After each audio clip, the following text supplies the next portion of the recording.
This is Carl, Aqua Teen Hunger Force, and this is my stone cold lock of the century. Or the week.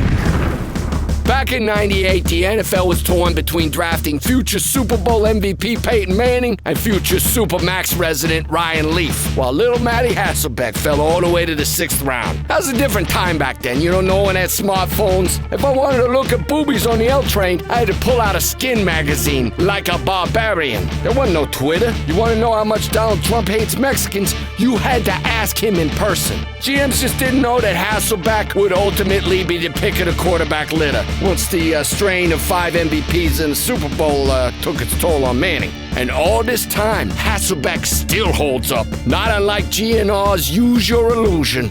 1, not 2, obviously. Don't be ridiculous. This season, Hasselbeck turned a big 4-0, and he's 4-0 as a starter, too. And the way he's playing, I wouldn't be surprised if Luck gets dumped on the IR with like a dislocated hangnail or something. But this week, the Colts take on the Steelers. And since Roethlisberger's brain got knocked in the last week, he should be right on schedule to steal the Steelers' resolve and hassle Matt Hasselbeck back into the pasture. Cause Colts are horses, and horses eat grass on pastures. There's too many puns here. Look, what I'm saying is that the Pittsburgh Steelers are Carl's stone cold lock of the century.